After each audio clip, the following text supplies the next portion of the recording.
Bienvenidos a un nuevo episodio de ESPE Podcast, un espacio para hacer una pausa, reflexionar y abrir conversaciones que nos ayuden a estar mejor. Hoy hemos salido a caminar porque a veces movernos nos ayuda a pensar con más claridad, a respirar más profundo y a encontrarnos con esas historias que inspiran. Y ya que estamos en febrero, y el 4 de febrero se conmemoró el Día Mundial contra el Cáncer, queremos dedicar este espacio a hablar de un tema que muchas veces evitamos. No porque no sea importante, sino porque cuesta ponerlo en palabras. El cáncer es una realidad que toca muchas vidas y hablar de él no solo es hablar de la enfermedad, sino de todo lo que hay alrededor. La prevención, el miedo, la resiliencia y sobre todo la esperanza. Hoy nos acompaña alguien que conoce ese camino de cerca, porque además de ser una paciente en remisión, es un testimonio de que después del cáncer también hay vida, hay segundas oportunidades y hay mucho por aprender. Así que camine con nosotras en esta conversación, porque abrir estos espacios es parte del bienestar y porque a veces el primer paso para enfrentar lo que nos asusta es simplemente hablarlo. Hoy nos acompaña Cintia Pérez, mujer, madre, abogada, influencer y paciente oncológica en remisión. Para nosotros es muy importante poder tener una nueva voz en las historias y me pone muy contenta, Cintia, de que hayas aceptado ser parte de este proyecto y hoy poder contar un poco de tu historia y poder, sobre todo, impactar, motivar a muchas mujeres, muchas familias que hoy nos pueden escuchar. Gracias, Andrea, por haberme más bien permitido sumar a este proyecto, como dijiste, porque sé que hay muchas mujeres que se sienten solas, se sienten aturdidas con una noticia tan fuerte como es el diagnóstico de cáncer. ¿Y por qué no juntarnos y poder ayudar en este avance emocional, en este avance psicológico para ellas? Así que muchas gracias. Gracias, Cintia. Miren, quiero contarles dónde nos encontramos en este momento. Si pueden escuchar seguramente ruidos de automóviles. No sé si llegará el ruido del mar, pero nos encontramos en este momento en el distrito de Miraflores, Lima, Perú. Y estamos caminando con una vista espectacular. La verdad es que tenemos el mar al lado izquierdo. Nosotros estamos aquí en senda peatonal, obviamente, respetando, porque esta es hora de ciclismo, es hora de deporte, justamente. Y bueno, yo siento que esta conexión con el mar es importante porque a veces cuando estamos un poquito nublados y como que los días no resultan como queremos, a mí por lo menos ver la inmensidad me genera un poco de calma. No sé si te pasa lo mismo, Cintia. Sí, el mar es estupendo porque te relaja de extremo a extremo. El movimiento de las olas es como si hablase. A veces en ejercicios de inhalación o meditación utilizamos la cuenta, ¿sabes? Como de segundos, como cuenta hasta 10 y a veces ver justamente el mar caminando, entre comillas, a veces ayuda en temas de terapia. Tu historia nos habla de esperanza, transformación y fortaleza. Estoy muy emocionada de que nos cuentes un poco más de ti, no solo como alguien que ha enfrentado el cáncer, sino como una mujer increíble que el día de hoy se encuentra esperando un bebé de 5 meses. Te agradezco, Andrea, por la pregunta y por lo que transmito. Es que la verdad me puse a pensar cuando dijiste las 3 palabras de transformación, esperanza y fortaleza. Y es que sí, pues, ¿no? En realidad, la fortaleza la saqué desde el día que inicié con el diagnóstico del cáncer. La verdad, nunca me imaginé ser una persona tan fuerte. Nunca pensé que podía llegar a alcanzar ese nivel de fortaleza nuevamente y poder enseñarle a muchas personas a que no hay que tirar la toalla, a no darse por vencidas y a seguir como les digo a los pacientes, pa'lante como el elefante, siempre.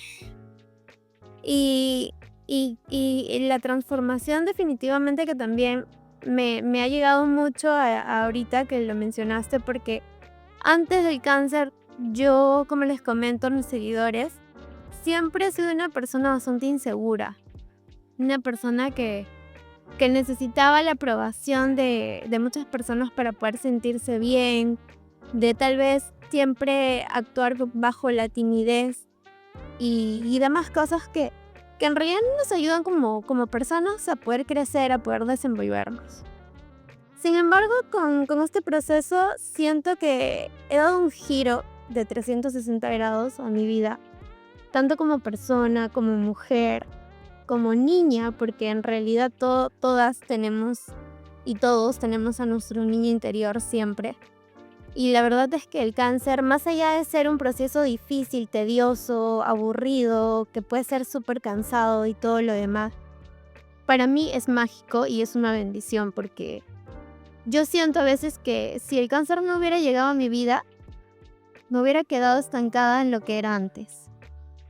Y gracias a este proceso he cambiado demasiado y ahora me siento mucho más orgullosa de lo que yo ya me he sentido en algún momento de mí, sino que ahora es como que con todo, vamos con todo, sin importar nada, sin importar tal vez los malos comentarios que antes sí me chocaban. Ahora soy yo, mi familia, mis metas y lo que quiero lograr. Yo recuerdo que pusiste en tus redes sociales unas notas en donde comentabas un poco este proceso, donde te encontrabas antes del cáncer, en que le pedías a Dios o te pedías que hacía falta un cambio. Recuerdo esas palabras y que, bueno, a veces el cambio llega de la manera que uno menos lo espera. Y siento de que todo este proceso a todas vino para enseñarnos algo. Como, no sé si es una lección, si lo quiero llamar de esa manera, porque todas le van a llamar de una manera diferente. Por eso hablaba de la transformación. Y a veces se usa este símbolo como si fuese también la mariposa, que la mariposa evoluciona desde una oruguita y al final podemos llegar a ese punto. Quisiera que nos cuentes un poco, bueno, conocemos ya a la Cintia de ese momento, cómo te describías tú, que estabas atravesando por estas dificultades, si le podemos llamar emocionales o desafíos propios, ¿verdad? Claro, en realidad te comento un poco más acerca de ese post que hice. Y es que nuevamente me has tocado en el alma, me ha chocado un poco, sí, porque este momento lo voy a denominar la oscuridad de algún momento de mi vida, porque sí hubo demasiada afectación psicológica. O sea, antes del cáncer yo era una persona, como te dije, demasiado insegura, pero no solamente se quedaba en la inseguridad, sino que yo me sentía que estaba dentro de la depresión, de la ansiedad. Tanto así que buscaba estar sola completamente, buscaba llorar, buscaba encerrarme en sitios donde no haya luz. Preguntarme el porqué de por qué sentirme tan insegura, por qué tal vez me sentía estancada comparándome, porque usualmente cometemos el error de compararnos con muchas personas y eso es lo que a mí me estaba pasando. También los prejuicios, ¿no? Los prejuicios del hecho de que ser mujer es tener prácticamente un montón de brazos como una mujer pulpo, donde tienes que resolver todo, tienes que ser la mejor mamá del mundo sin equivocaciones, porque si te equivocas eres la peor mamá. Si no tienes el cuerpo perfecto, eres, digamos que, una burla para la sociedad de alguna manera. Tanto si te subiste de peso porque estás muy flaca, o sea, nunca hay un punto medio de de felicidad para las demás personas, donde tú empiezas a aturdirte con un montón de cosas. O simplemente si se te pasó alguna fecha con alguna actividad de tu hijo, o sea, ya caes en el error, o sea, todo está mal. O si no le preparaste la comida al esposo, que también es tu responsabilidad. Y si quieres ir a trabajar, entonces si querías trabajar porque tuviste hijos, o sea, siempre hay algo malo en lo que tú hagas. Porque lamentablemente es así, nuestra sociedad nos pone en ese lugar. Llegó el punto donde en esa oscuridad yo cuestionaba mucho a Dios.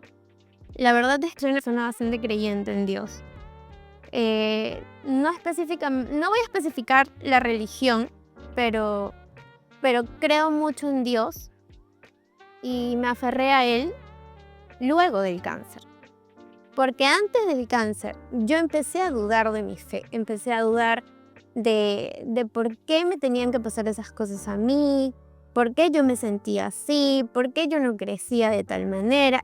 Eran cosas que, o sea, según yo estaban mal, cosa que en realidad no lo estaba, pero necesitaba tal vez esa transición, ese golpe emocional, que dicho sea de paso no es bonito que te venga un golpe así, pero lamentablemente o para bien, a veces esas cosas nos hacen sentir mucho mejor, porque nos hacen crecer como personas.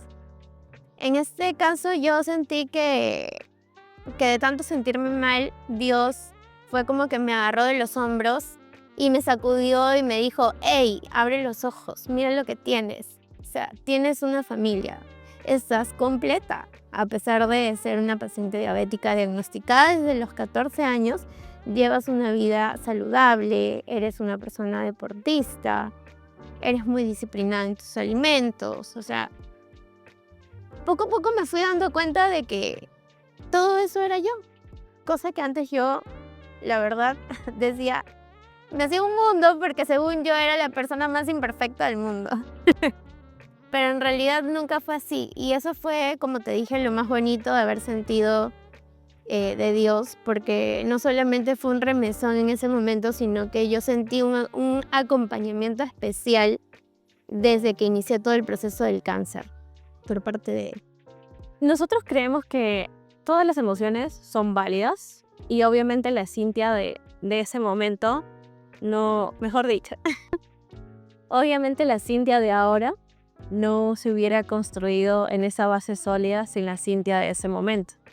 Exacto. Del antes. Ya. Y ahora estamos en el durante porque esto es un proceso. Y esa noticia, ¿nos puedes contar cómo llegó? Claro, en realidad fue en un momento de mi vida donde yo quería tratar de salir de ese oscuro, de ese lugar tan oscuro e inseguro, y trataba de decirle a mi esposo que había que salir más porque me quería distraer, quería bailar, porque la verdad es que me encanta bailar y o sea, bailo y me olvido de todo, literal. Entonces fue que en una de esas salidas que me estoy alistando, me palpé, pues, ¿no? El bultito, y ahí fue donde empezó todo. Por recomendación de mi mamá, fue que ella me dijo que vaya a la liga contra el cáncer, que me da mi chequeo, cosa que en realidad estaba bastante descuidada también en ese aspecto de mí. Y ahí fue donde el oncólogo, mastólogo, especialista, me dijo de que lo más recomendable era que me mande a hacer una biopsia por mis antecedentes genéticos, porque sí, tengo 5 tías con cáncer, 2 han fallecido y bueno, eso no significa que yo también voy a fallecer. Eso significa que hay que batallar, y hay que seguir, y de los errores se aprende. Y si hay personas que te pueden dejar algún tipo de enseñanza, cogerte de enseñanza y seguir para adelante, como siempre digo. Hay creo que es un video que vi que me sentí completamente identificada porque fue lo mismo que dije yo en su momento. Era un dato.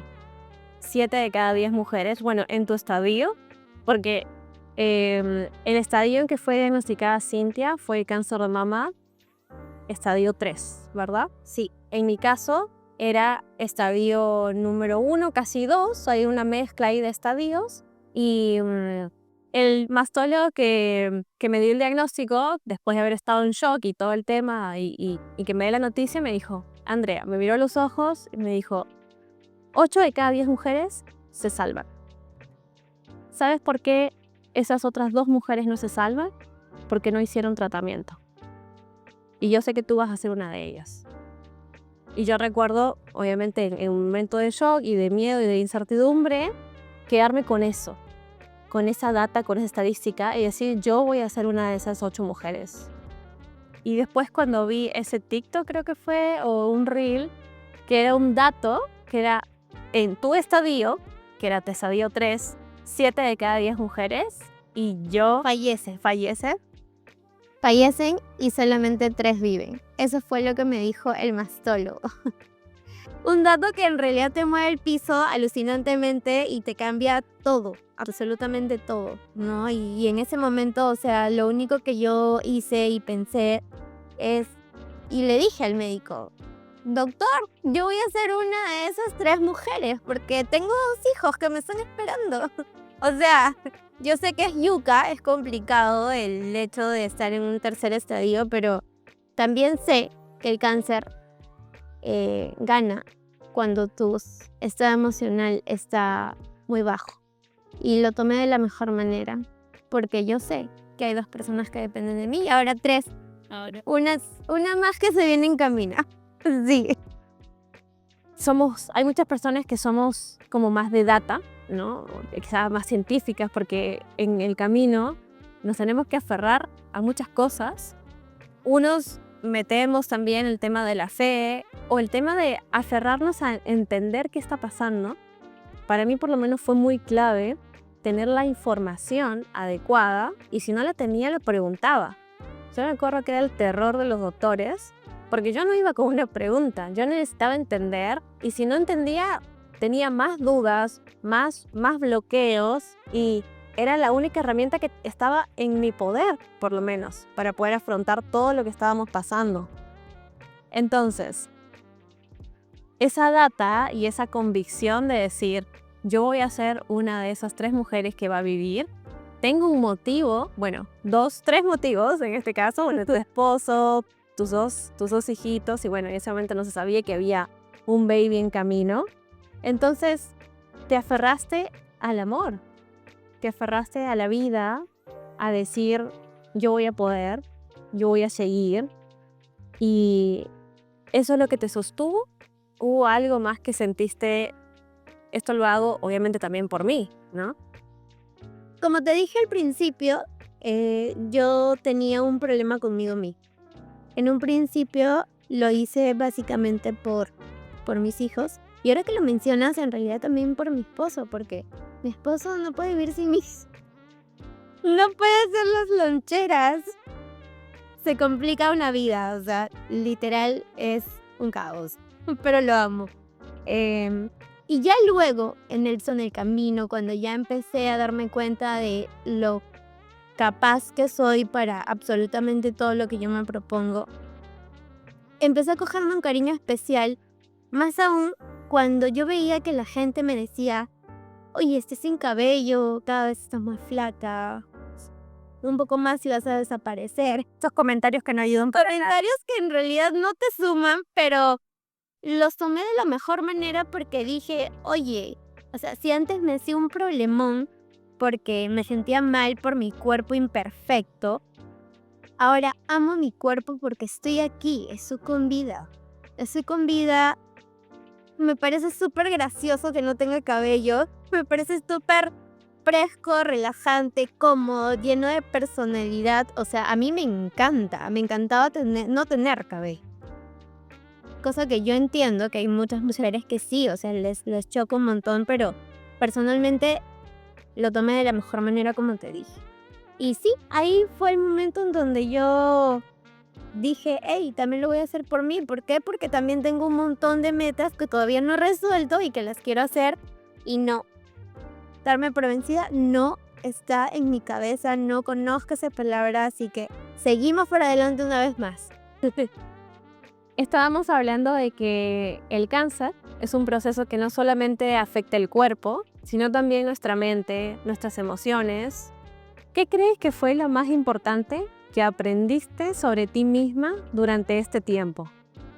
Definitivamente la fortaleza que obtuve luego de este proceso. Que la Cintia o la niña de antes se transformó en una niña Cintia, en una mujer súper segura de sí misma, que ella es autosuficiente, que no necesita tal vez de las demás personas, por así decirlo, no en el aspecto feo, sino en el aspecto de los malos comentarios, de los haters, vamos a decirlo así. Que a veces lo sentimos más cerca de lo que creemos. Exacto, eso es algo muy cierto, porque en realidad tu círculo a veces suele ser más tóxico del círculo que tienes lejos. Y uno aprende, y justamente este proceso también me enseñó a diferenciar las personas que realmente les interesas, las personas que realmente te quieren, te aman y que van a estar contigo literal en las buenas, pero más en las malas. Ese aprendizaje me dejó el que yo soy mi mejor versión, mejor dicho, y bueno, de aprender a seleccionar y ver realmente qué tipo de gente tienes a tu alrededor. Hay algo que siento que es súper importante para quienes hemos atravesado por este proceso, y es que obviamente a nosotros nos tocó vivirlo de primera mano y no queremos que absolutamente nadie tenga que repetirlo. Sí, a mí me entró como una especie de superpoder de querer, si yo pudiese hacer en mi posibilidad, contribuir a la educación, contribuir a la parte preventiva, porque sabemos de primera mano, no solamente desde la parte emocional, sino también inclusive desde la parte física. No sé si quisieras hablarle a la Cintia de antes, pero imaginemos a otra persona. Si pudieras dejarle un mensaje a alguien que está con miedo, porque recordemos que siempre existen estos paralizadores y justamente el miedo es uno de ellos para tomar acción. En tu caso, como el mío, nosotros sentimos este pequeño bultito.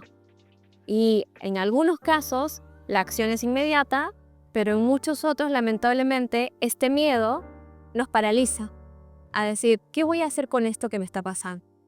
¿Voy o no voy? Creo que tuviste a un familiar, ¿verdad? Que te llevó o tú fuiste por iniciativa propia a la liga.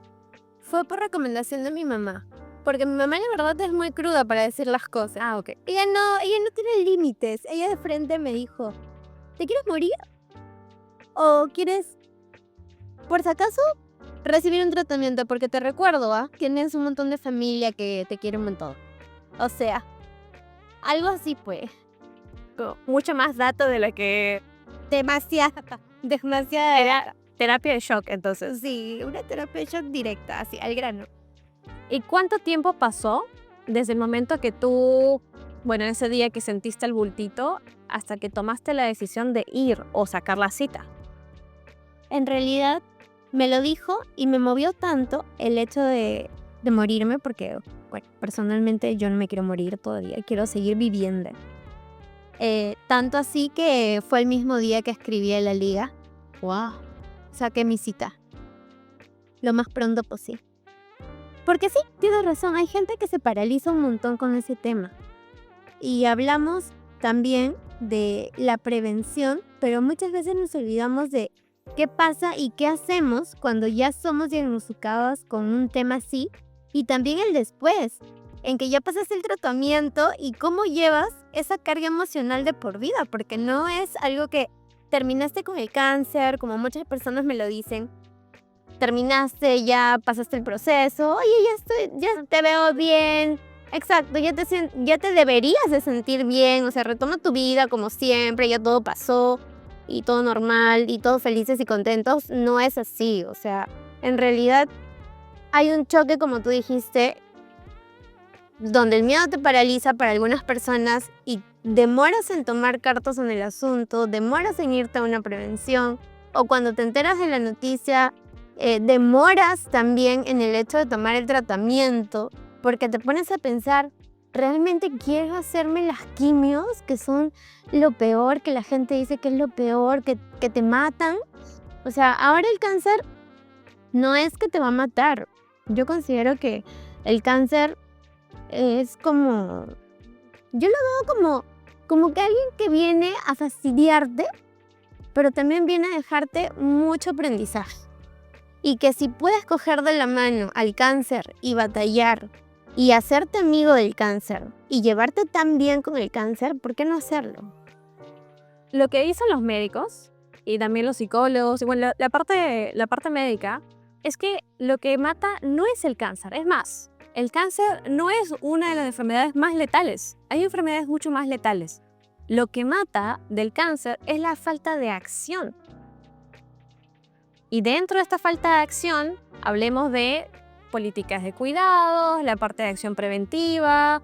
Y aquí no se trata tampoco de responsabilizar, porque es muy fácil decir, es la culpa del sistema. Sí, en este caso hay muchas oportunidades de mejora, pero no todos quizá tuvimos a la mamá de terapia de shock, que fue la que nos dijo las cosas así puras y duras, porque estos factores, como te comentaba, de paralización justamente vienen de ese primer contacto con la realidad, ¿no? Al final, lo que se desconoce del cáncer es lo que uno no puede ver y lo que está pasando internamente en nuestro cuerpo y hasta que no tienes justamente un diagnóstico, un protocolo de acción, porque el problema, y justamente cuando hablábamos de esto de lo que nos decían los doctores, es no todo empieza realmente cuando llega el diagnóstico. Empieza cuando tomas acción sobre lo que tienes que hacer. Supongamos que una vez que lleva la derivación, no tengo data específica, pero ya lo estuve analizando y estudiando, es que hay mujeres que es una mezcla de factores socioeconómicos inclusive, porque por ahí no cuentan con un seguro, o quizá lo que estamos viendo ahora es que tienen un seguro de salud, por ejemplo, y evidentemente sabemos la realidad de las demoras y los turnos, y por eso no pueden atenderse, por ejemplo, con el CIS. O muchas personas que por desconocimiento no saben que hay muchas variaciones del cáncer que sí lo cubre el CIS. Exacto. En el mejor de los casos nos encontremos en Lima. Porque la realidad y lo que vemos siempre, por lo menos en el INEM, donde nos hemos tratado, que ahí vemos la realidad de todo nuestro país, es que ¿qué pasa cuando la enfermedad llega a una mujer, a una familia que no vive en Lima y no tiene los recursos para poder establecerse en Lima y hacer el tratamiento en el único centro público especializado de enfermedades neoplásicas del país? Entonces, estamos ya hablando de que hay una realidad mucho más grande de lo que es simplemente el diagnóstico en sí, y eso es a lo que nos enfrentamos. Yo no sé si hablamos de suerte, yo no sé si es factores que contribuyeron también a que hoy seamos hijas de la recuperación, seamos hijas de la remisión, porque nuestro resultado ha sido gracias a tomar una acción preventiva en ti. Tener un resultado, estar dentro de este accionar de suerte, entre comillas, de vivir aquí, de haber sido cubiertas por el CIS, en este caso, que creo que estamos en la misma, y que pudimos afrontar el tratamiento cubierto por un seguro que Completamente, gratis. exactamente. Y bueno, también cabe mencionar que hay gente que por más que vive aquí en Lima, como tú dices, no solamente el miedo les paraliza, sino sienten el hecho de que son una carga para las demás personas. Y al sentirse ellos una carga, no se ayudan porque eso los estanca. Y no quieren avanzar en el tratamiento, no se dejan ayudar. Y eso también me parece que es importante mencionarlo porque yo tuve un amigo que lamentablemente en este momento ya no se encuentra aquí. Mi niño Paul, que yo le decía, él me contactó a través de las redes sociales y por ahí fue el medio que nosotros nos pudimos comunicar, y es algo que la verdad me movió bastante y me sentí como una impotencia demasiado fuerte de no poder haber hecho algo más por él, porque yo sentía que era una persona que se sentía que incomodaba a todo el mundo. Tanto así que a mí me hablaba y luego me decía, no, ya discúlpame, ya no, sí, te dejo con tus cosas y no te estoy molestando y no piensen en eso, porque eso no ayuda a que la ayuda avance, a que nosotros podamos hacer quizá algo más para que esas personas que están solas, porque hay personas que sí están solas en eso, no puedan sanar, no puedan mejorar, no puedan avanzar en su tratamiento y más bien se retrasen y se hagan un meollo, un embrollo, ellos solos. O sea, dejen de pensar en eso porque de verdad pedir ayuda no está mal. Es lo que muchas personas piensan, de que pedir ayuda es de cobardes, es de los que no son fuertes, es incomodar, y en realidad no. La ayuda yo creo que es bastante importante. O sea, nosotros estamos en este mundo, todas las personas considero que estamos en este mundo, y nuestro deber de ayuda es muy importante para poder sostenernos todos de la mano y crecer todos como país, como hermanos, juntos. Suena tal vez un poco, no sé, como idealista, exacto, pero considero que esa es una enseñanza que Dios personalmente nos deja. O sea, a mí me dejó, y eso es algo que yo siempre he sentido desde pequeña, que si tú puedes ayudar, ¿por qué no hacerlo? Y si no puedes ayudar y necesitas ayuda, deja que te ayuden. No te quedes, no te encierres en tu miedo. Es este empoderamiento que es muy difícil en esta sociedad, pero para todo, ¿eh? Estamos hablando de que a veces nos cuesta pedir ayuda, nos cuesta también recibirla. Exacto. Y es cierto lo que compartes de esta situación de soledad. Lamentablemente, como digo, ¿no? Ves un crisol de casos, de personas que están pasando por diferentes situaciones, algunas más complejas, menos complejas, si lo quieres llamar el nivel de la dificultad, por así decirlo. Pero vemos también una realidad hasta inclusive de abandono de las propias familias a pacientes, hasta quien está atravesando La falta de empatía. Acá se trata de entender, y también lo comparto por el rol de la sociedad. A veces, cuando somos pacientes, hasta que no tenemos la cara del cáncer, le vamos a llamar así, que es, ¿no? La cara del cáncer es a una persona sin cabello, con el pañuelo, hasta inclusive te diría con la incapacidad de movilidad, ¿no? Que es la cara, es como que inclusive hasta entra un poco de victimización de parte de la sociedad hacia el paciente, de ay no, pobrecito, ¿no? Cuando necesitamos de esos lazos de decir, acepto que entiendas que estoy con este proceso que estoy surfeando, pero esto no me define. Es un proceso. Todo lo que empieza al final, tanto con la medicina, con el tratamiento, como sea, tiene un proceso. Y también es una cara muy dura que cuando he conversado con compañeras, como la promo, como decíamos, en el hospital, es como, no me gusta que me miren así. Me siento peor de lo que ya me siento yo con lo que traigo en mi mochila, que mi mochila son las cosas que pasan en mi familia, con mis hijos, en mi trabajo, con mi estudio, porque de nuevo, el cáncer es algo que llega, y me encanta lo que dijiste, a incomodarnos, pero también para que nos enseñe hay que amigarnos, porque es mi cuerpo, es mi vida, y yo estoy decidiendo lo que quiero para mi vida. Y si tú eres un invitado que llegó sin invitación porque nadie te invitó, Exacto. pero vamos a negociarlo de esta manera. Pero claro, cuando llegan los momentos donde no hay recursos, porque a una familia es lo que no tuvo educación emocional de ningún tipo, que quizá vino, como te comentaba antes, con estos patrones hereditarios de no, porque mi mamá siempre fue así, porque la abuela siempre fue así, porque la tatarabuela siempre fue así, y mi mamá no me dio cariño, no habló conmigo, no, y de tantas historias que te contaría.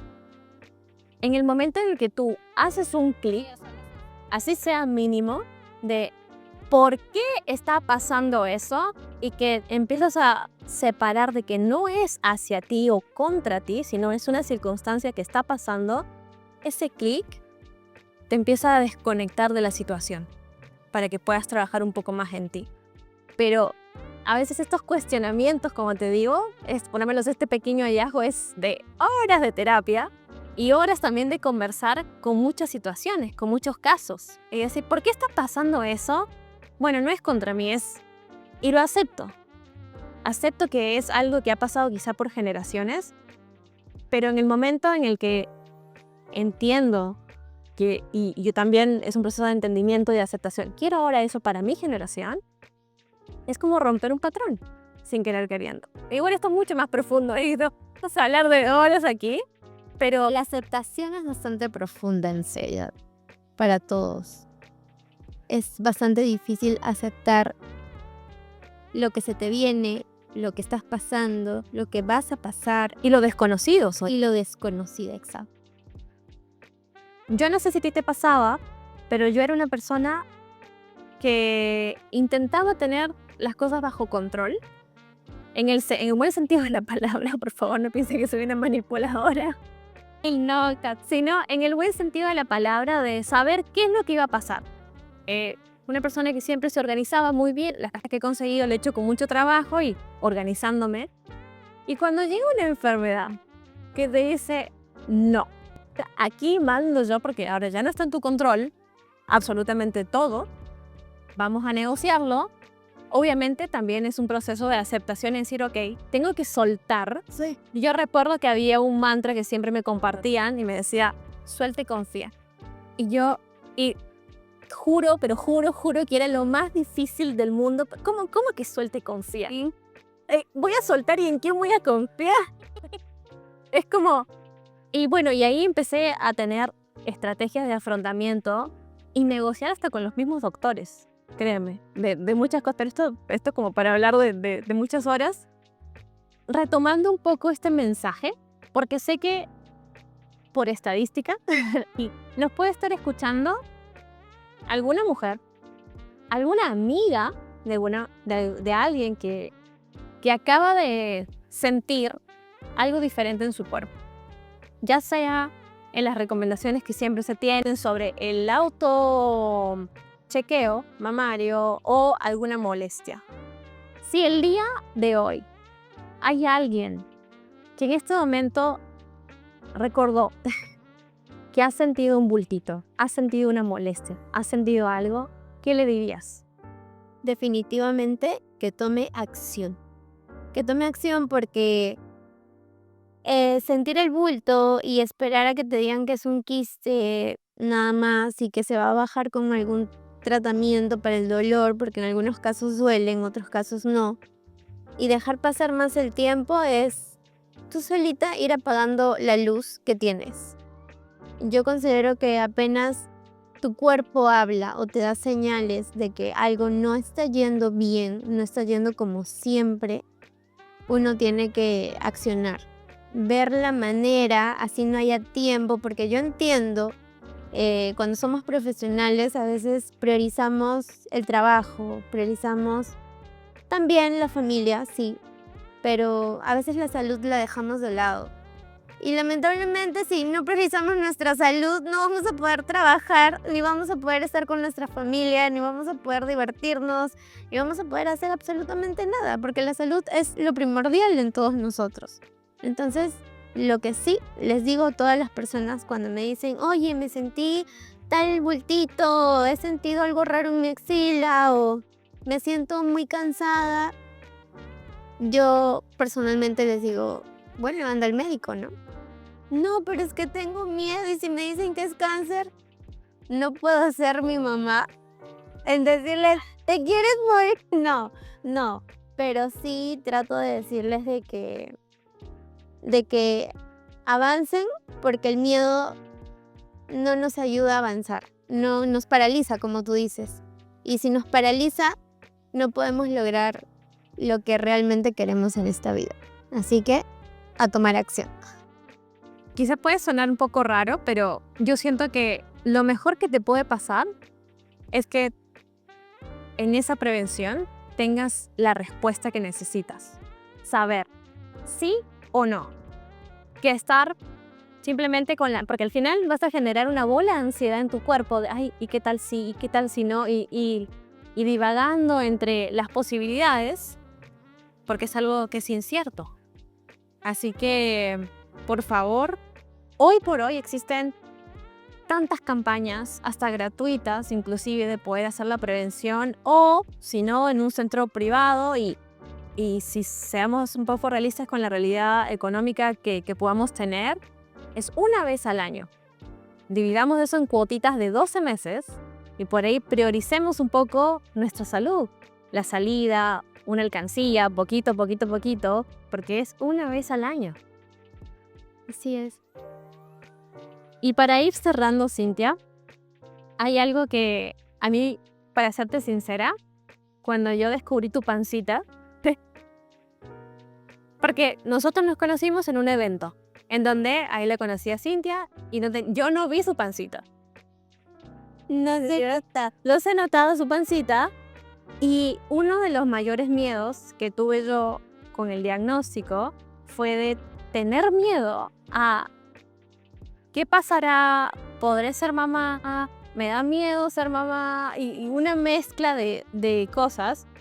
Y cuando vi tu pancita y realmente esperanza,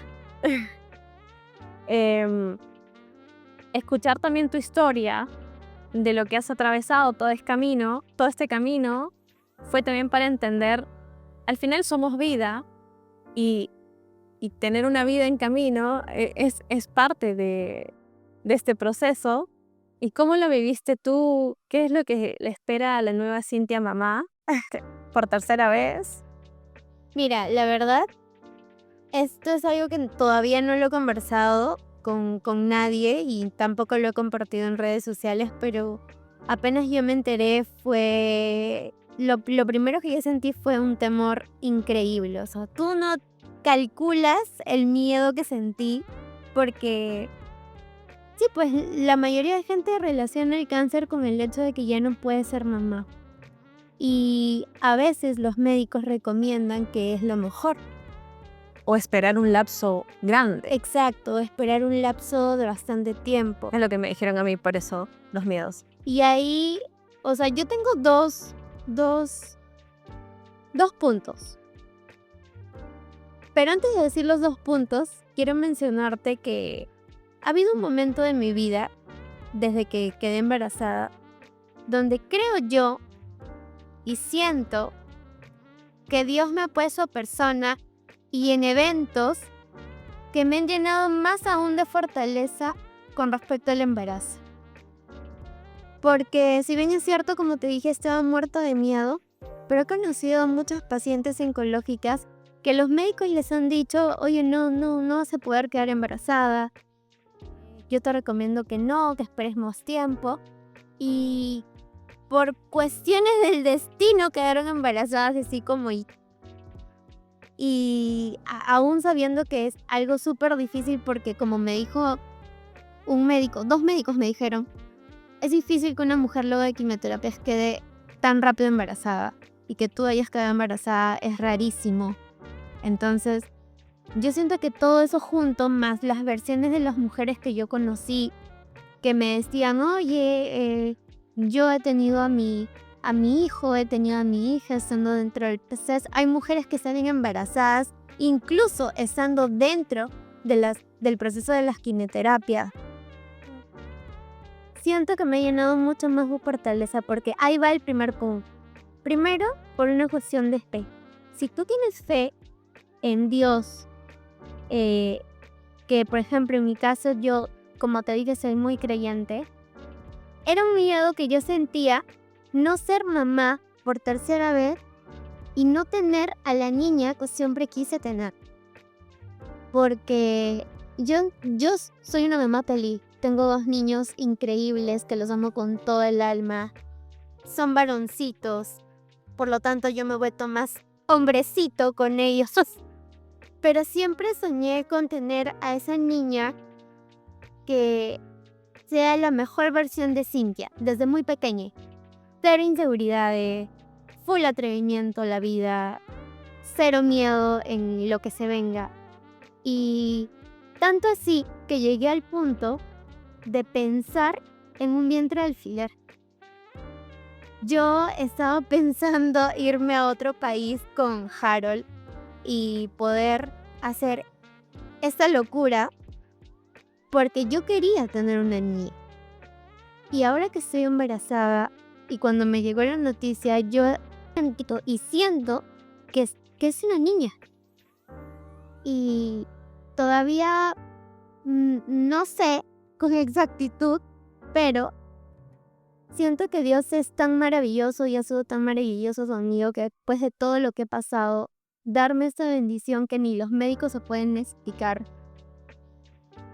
Con cierto miedo también, pero siento que ha llegado a mi vida en el momento donde justo yo más necesitaba tenerla o tenerlo, porque también si es un niño, bienvenido sea. O sea, voy a armar mi equipo de fútbol en mi casa porque literal son todos hombres.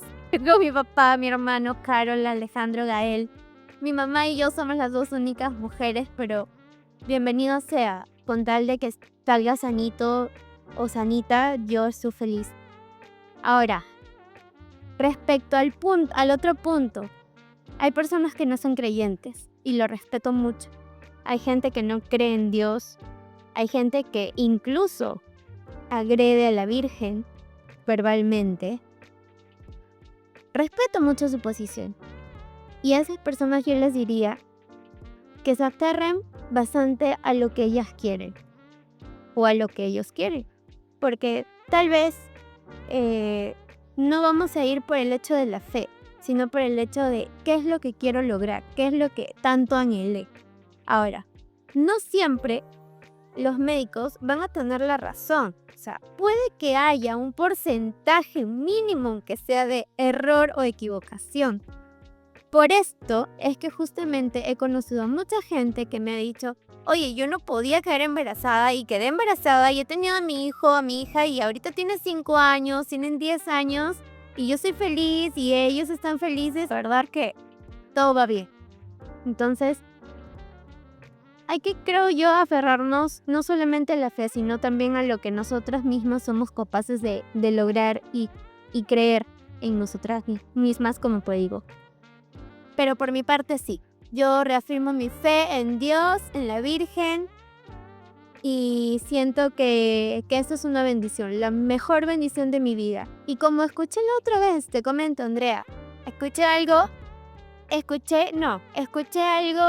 en redes. Dicen que los embarazos planeados son igual de bonitos que los embarazos que no son planeados. A mí la gente muchas veces me ha juzgado por haber quedado embarazada a los 17 y haber tenido a Alejandro a los 18. La mayoría de opciones en mi círculo fue abortar, cosa que nunca lo hice. Y luego vino Gael, pero escuché lo siguiente, que a veces dicen que los embarazos que vienen por casualidad, de chiripa, de chispas, de los padres y todo lo demás, son tan benditos por Dios, porque no es algo que tú hayas elegido, no es algo que tú hayas cronometrado con el tiempo que me preparo y esto y el otro. No, es simplemente que el destino, que está hecho por Dios, te quiso poner en el camino por una finalidad específica. O sea, esos niños son los más bendecidos por Dios. Son una bendición para tu vida también porque llega una edad específica. O sea, esos niños son los más bendecidos por Dios. Son una bendición para tu vida también porque llega un montón de cambios a través de estas bendiciones. Y yo considero que así como hay personas que intentan y siguen intentando en quedar embarazadas y no pueden, y de un momento a otro les viene la noticia, oye, quedé embarazada, no sé cómo, yo era infértil. O sea, me parece lo más estupendo y maravilloso que puede hacer Dios, porque, como te dije, ni los médicos lo pueden explicar. Simplemente pasa. Y es algo que me está pasando. Y yo estoy demasiado emocionada, demasiado feliz. Estoy viviendo el momento. Estoy viviendo lo que antes no vivía. Y sí, lo quería compartir a través de mis redes, pero me ganaste. Igual la información es lo que cuenta y lo que vale es que lleguemos a muchas más mujeres que puedan sentirse seguras, puedan sentirse también aferradas a una fe, a un camino donde las lleve a tomar algún tipo de buena decisión para ellas mismas.